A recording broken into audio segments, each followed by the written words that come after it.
بەڵا کام دەچین لەی تەوری یەکەمی پرۆگرامی ئەمڕۆمان سەبارەت بە ڕۆژی شەهیدانی یەکێتی هەڵبەتە دەستپێک لەم ڕۆژەدا درود و سڵاو دەنێرین بۆ ڕوحی پاکی ئەو شەهیدەکانی ڕێگەی ڕزگاری کوردستان شەهیدەکانی یەکێتی کە یەکێتی بە حیزبی شەهیدان ناسراوە کە خاوەنی زیاتر لە 20,000 شەهیدە لە ناو زیندانەکان لە ناو چیاکان لە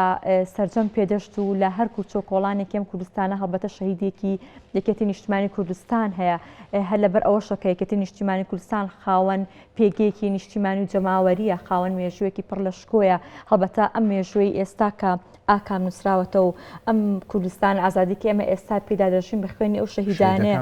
کە ڕۆژێک لە ڕۆژانەم کوردستانەدا خەباتیان کرد و گیانی خۆیان کردۆ قوربانی بۆ ئەوەی کە کوردستان ئازاد بێت بێگومان چاوان سەردەستی شەهیدەکانی یەکێتی شەهید جەعفەر و شەهید ئەنوەر و شەهید زۆراب ئەنوەر زۆراب ئەمانە سەردەستەی شەهیدانی یەکێتی بوون دوای ئەوان بە سەدان شەهیدی دری تریش مەشخەڵەکان بەرز کردەوە و گیانی خۆیان بەخت کرد لە پێناوی ئازادی دیموکراسی و پێویستە ئێمە و نەوەکانی دوای ئێمەش درک بۆ بکەین کە ئەو ئازادی ئێمە هەمانە لە ڕێی شەهیدەکانمانەوەیە بێگومان ئاکام دیارێکەتی نیشتیمانی کوردستان وەکو حیزبێکی دیموکراسی تەنیا لە ناو باشووری کوردستاندا خەباتی نەکردو تەنیا لێرەدا شەهیدی نەیە کاریگەریەکێتی لە سەرجەم پارچەکانی کوردستانی دیکەدا هەبوو بەردەوام یاریدەدەر و بەردەوام پشتگیری و پاڵپشتی سەرجەم کورد بۆ لە هەر شوێنێکی ئەم کوردستانی گەورە بوو بێت بەڵێ ئێمەش سەری ڕێز و نەوازز بۆ شەهیدانی یەکێتی و شەهیدانی هەموو کوردستان چ ڕۆژ ئاوات چ باشوور چ ڕۆژهەڵات چ باکوور دانەوێنین بێگومان ئاکام دەچێت تەوەری یەکەمی پرۆگرام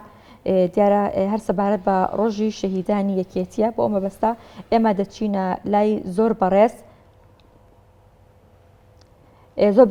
براکۆ شەخ فاتح شوانی دیارەویژ وەکو کوڕە شەهیدێک ئەمڕۆ لامان میوانە کاک براکۆ بەڵێ سڵاو لێ بێت بەیانیت باش کاک براکۆ تۆ وەکو کوڕە شەهیدێک دەمانەوێت لێرەدا باز لە ئەم ڕۆژە بکەیت کە ئەم ڕۆژە چەند وەکو ڕۆژی شەهیدان دیاری کراوە دەستنیشان کراوە بۆچی ئەم ڕۆژیان هەڵبژاردەوە وەکو ڕۆژی شەهیدانی یەکێتی بەڵێ دیارە ئەمڕۆ کە 21 یانزەیە لای هەموو یەکێتیەکان و لای تەواوی خەڵکی کوردستان ڕوونەکە ڕۆژی شەهیدی یەکێتیە بۆیە پێم خۆشە لێرەوە سەری ڕێز و نوازش بۆ گڵکۆی پیرۆزی سەرجەم شەهیدانی کوردستان و شەهیدانی یەکێتی نیشتیمانی کوردستاندا بنوێنم و وەگلای هەمومان ڕوونە یەکێتی نیشتیمانی کوردستان حیزبێکە لە پێناو خەڵک دروست بووە لە پێناو خەڵک خەباتی کردووە لە پێناو ئازادی و دیموکراسی تێکۆشاوە هەر بەم مەبەستەش هەموو کات کادرەکانی خۆی پێشمەرگەکانی خۆی بە ڕەحیەتێکی 100% کوردایەتی و بە ئەمانەتەوە درێژیان بەو خەباتەداوە و لەم پێناوەشدا شەهیدی زۆر پێشکەش بە خاکی پیرۆزی کوردستان کراوە لەسەر ڕێبازی یەکێتی نیشتیمانی کوردستان بۆیە یەکێتی نیشتیمانی کوردستان خاوەنی زۆرترین شەهیدە لە تەواوی حیزبە سیاسیەکانی هەرێمی کوردستانە کە پشکی شەیری بەرکەوتووە ئەوە یەکێتی نیشتیمانی کوردستانە بۆیە ئەم ڕۆژە دیاری کراوە بۆ ڕێزگرتن لە ڕۆحی سەرجەم شەهیدانی یەکێتی نیشتیمانی کوردستان. کاک براکۆ تا چەندە خاک و خەڵکی کوردستان و یەکێتی ئاوێزانی یەکترن؟ بە دڵنیاییەوە مێژووی ئەم حیزبە تێکۆشەرە شاهێدی ئەو پرسیاری جنابەت ئەدا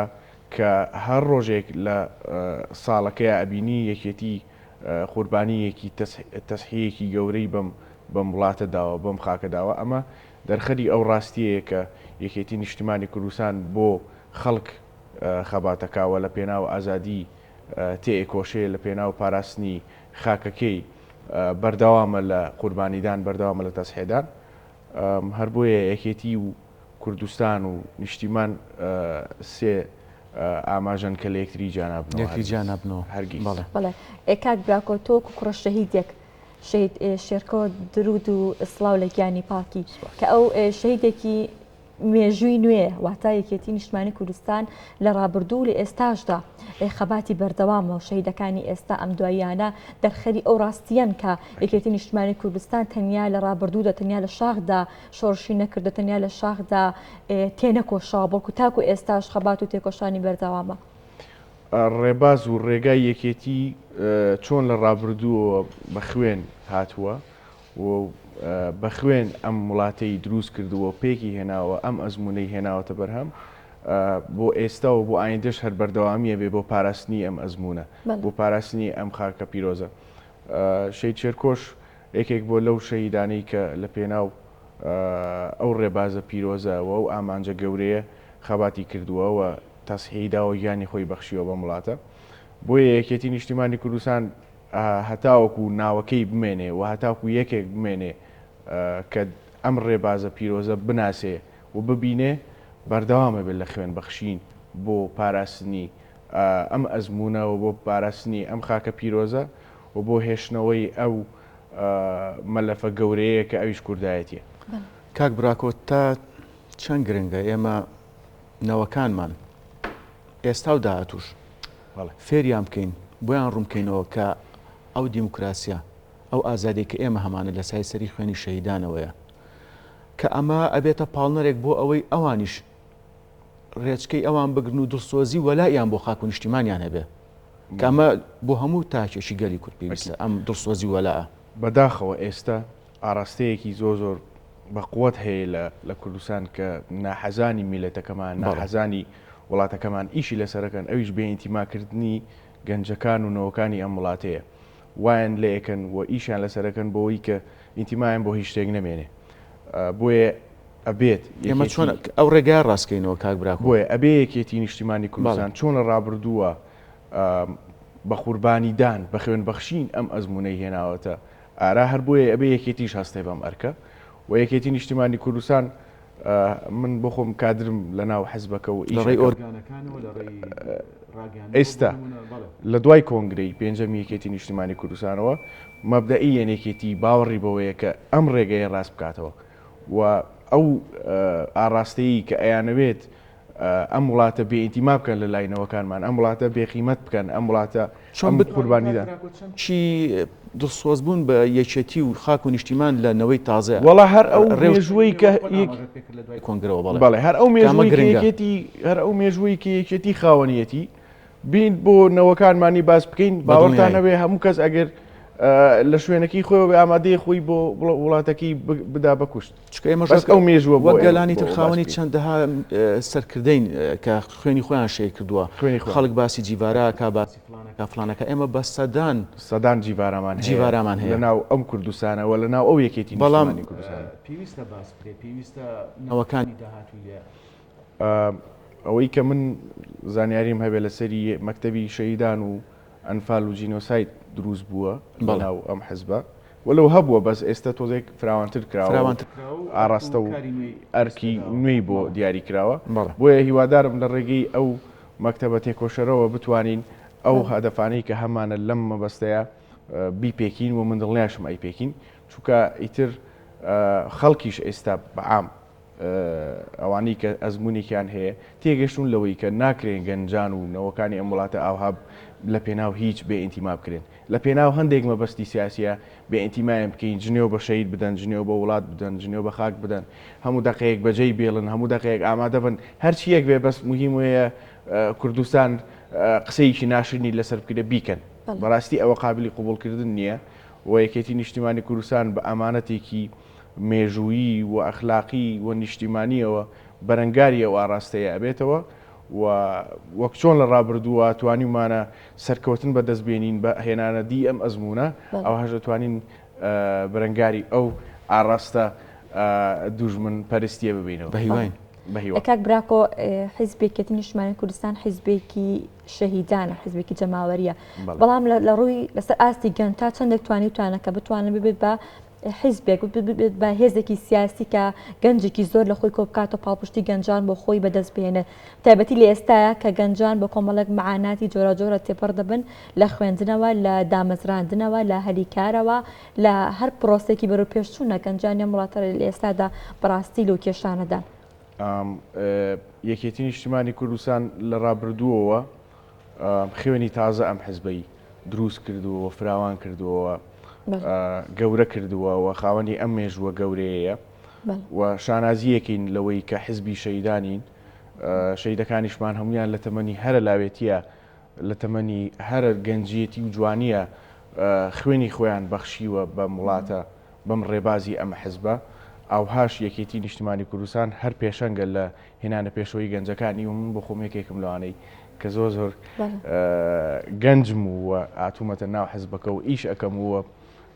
توانیمە خزمەتێکی بچووکیش بێ بە ڕێبازە پیرۆزەکە یەکێتی بکەم بۆیە ئەم کۆنگرێژ بینیمان زۆرترین ڕێژی گەنج هێنراوەتە پێشەوە لە ناو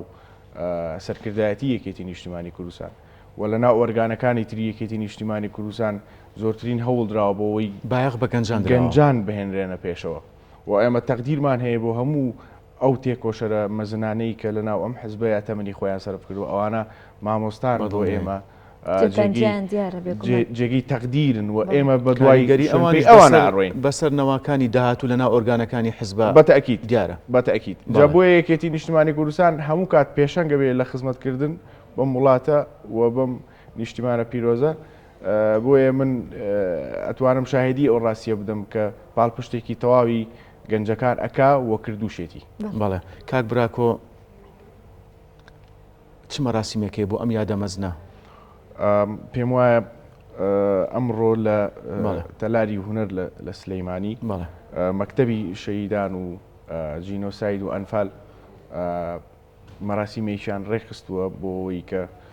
ڕێز لەم ڕۆژە بگیرێ وەلو لە هەموو شوێنێکی ئەم کوردستانەیە بگەڕین گۆڕی شەهیدێکی یەکێتی لێیە لە هەر کوچە و کۆڵانێکی ئەم وڵاتەیە بڕۆین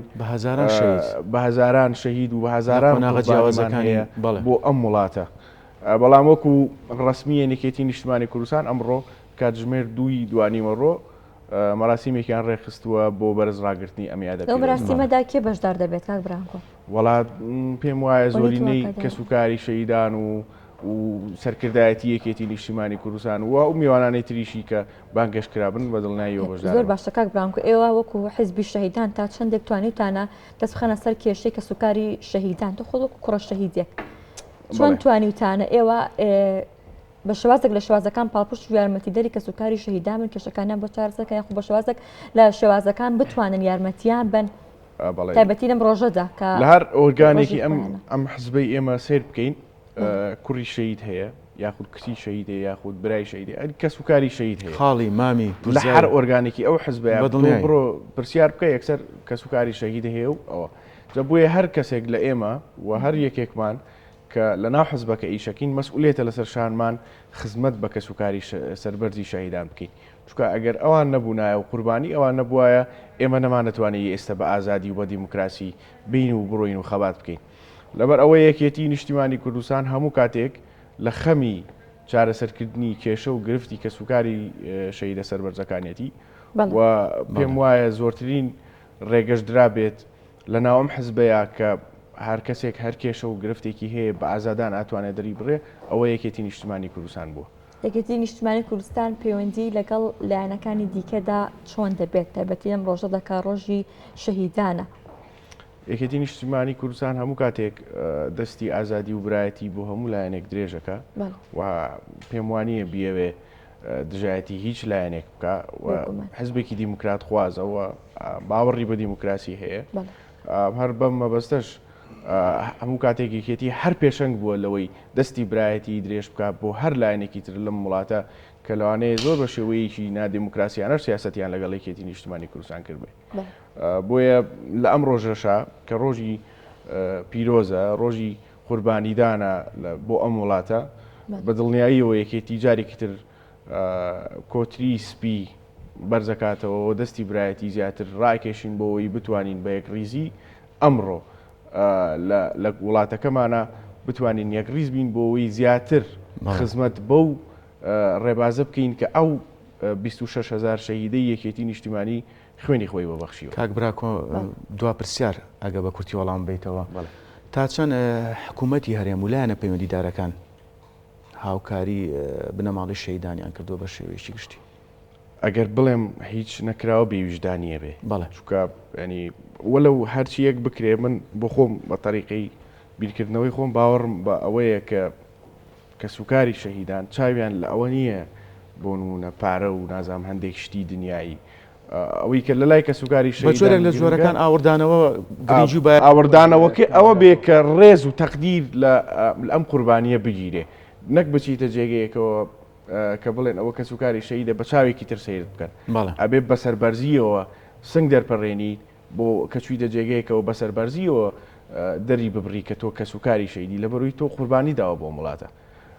بۆیە حکوومەتی هەرێمی کوردستانیش لە ڕابردووە خزمەتیان کردووە با ئەمە بێویژدانی نەکەین بەڵام پێویستە لەسەر ئەم حکوومەتە کە بە خوێنی ئەم شەهیدانە هاتوۆتە بەرهەم و ئەم ئەزمونە هەیە